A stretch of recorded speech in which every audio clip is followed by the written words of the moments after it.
Hi friends. Whenever I see chord symbols like these, I have questions. Questions like, is that what the composer really meant? Or maybe even a better question, is there a better way to represent the intended harmony? The issue is not with the chord itself. It's pretty straightforward. You're just playing a dominant chord, but you're flatting the fifth. But it's more about the colors around it. And it comes down to enharmonics and why they're important. So that's what we're going to dig into today. So as guitarists, we have typically the role in improvised music to sometimes provide the harmony as in the form of comping, and other times to improvise single notes in the form of a solo. We want to have as much information about the harmonic context as possible. And that particular chord symbol, a dominant chord with a flatted fifth, is quite vague. And I wanted to go through that to hopefully give you some ideas about how you can get more specific. And that's what we're going to talk about today. So using an example like from Decifinato, second chord is G7 with a flat 5. As in, most of this language, this jazz language, we've got seventh chords. So that means we've got four notes, the root, third, fifth, in this case flatted fifth, and for a dominant chord, the flatted seventh.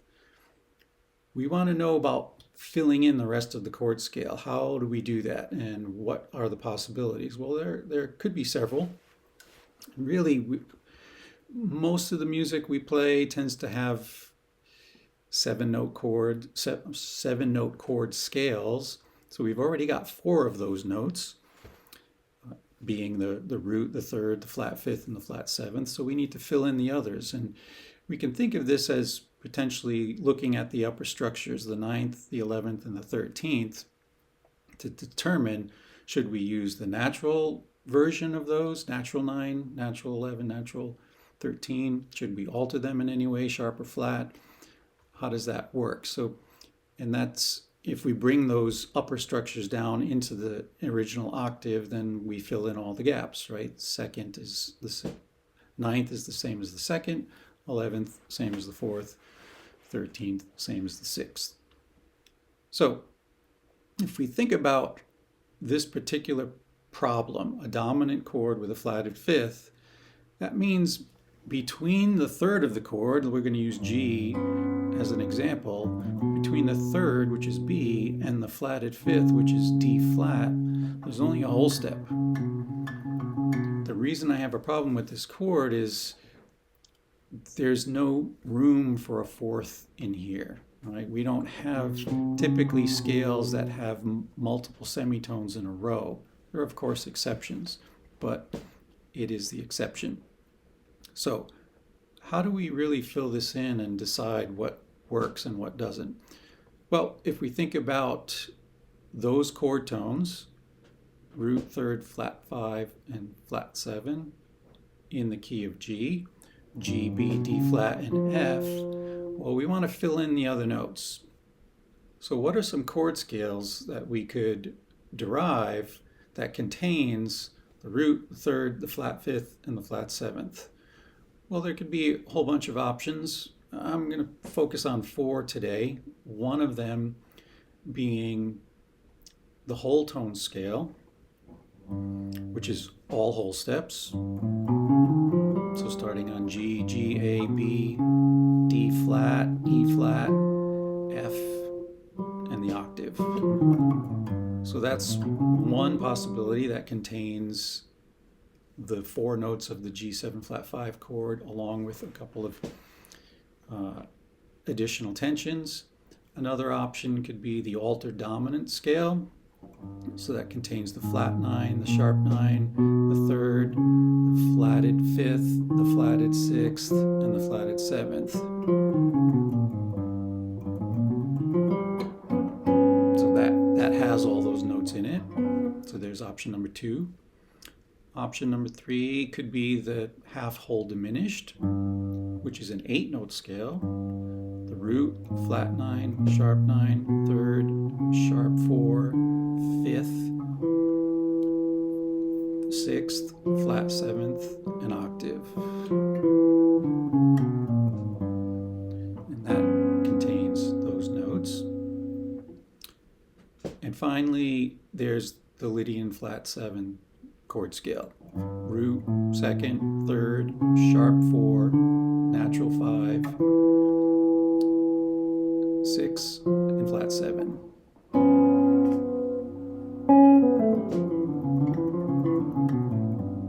So there's 4 options. Which one do you pick? Well, that's up to you as the creative soul who's about to play this music. It's part of your responsibility is to choose. What do you want? How do you want to color the music? So I think the important thing here is to honor the piece, right? What does the composer really want? Understand how you can add other colors to it, and then maybe could superimpose other things later, but at least understanding which of these chord scales would be most appropriate. It's really a personal choice, but the first thing I would do is look at the melody. Is there something in the melody that can help determine or fill in those gaps? And in this case, the melody note over this chord is just an F natural and a D flat. So there's no additional information. So that's not too helpful there. So what we could do is just create a vamp over the first 2 chords. The first chord is F major 7, and the second chord is G7 with a flat 5. And experiment, play with those 4 different chord scales and see which one you like. That's one way.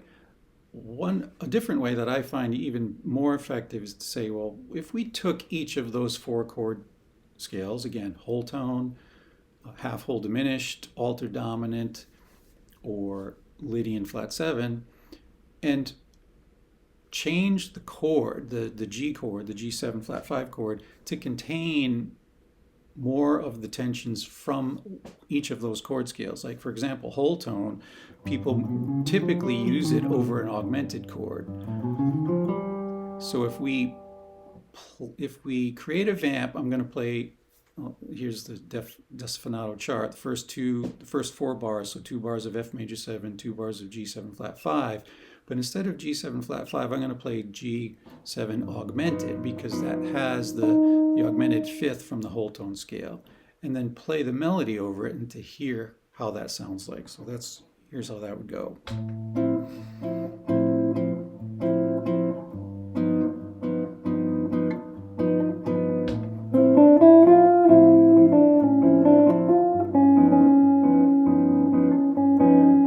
So that sharp 4 with the augmented 5th, that augmented 5th doesn't quite sound right to me. I would guess that Jobim doesn't want that.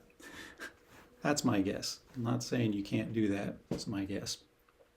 If it were the half whole diminished, a typical chord that many people would associate with that scale is a flat 9 with a natural 13. So I'm going to play it, instead of playing G7 flat 5, I'm going to play G7 with a natural 13 and a flat 9 and create that vamp, and then play the melody over it.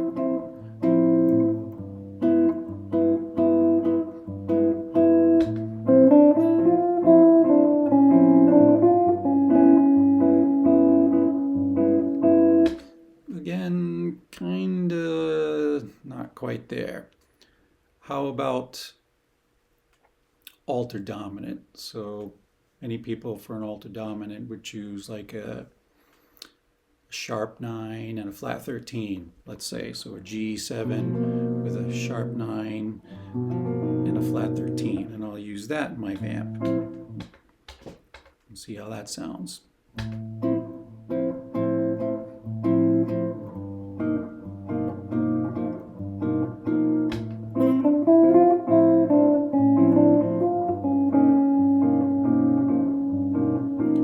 Sounds pretty rough too.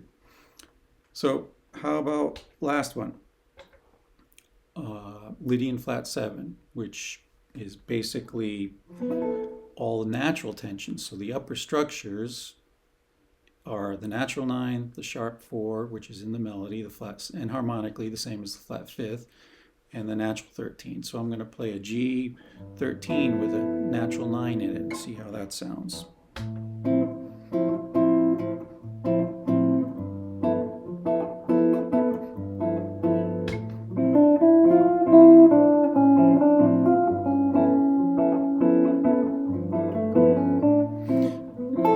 So now I'm going to improvise using that chord scale, F major, G Lydian flat 7.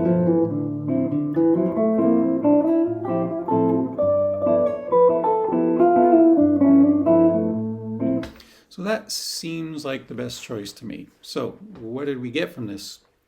Well, it's not the resolution I'm coming to is that flat 5, G7 flat 5 would probably not be the best choice. I think it would be more appropriate to say G7 with sharp 11, which would sort of imply there's natural 9, natural 13, and give us a closer, more information that gives us, gets us closer to the true chord scale. And then, of course, as a comper, you can use those natural tensions. And as an improviser playing single notes, you can use that full chord scale to derive your melodies from. And that's not to say you can't superimpose some of these other choices later for different colors, but particularly when you're playing the melody, you want your harmonies to support that melody. So if this was helpful to you, you might find some of my other videos that talk about some similar concepts useful, and I'll link those here. Good luck.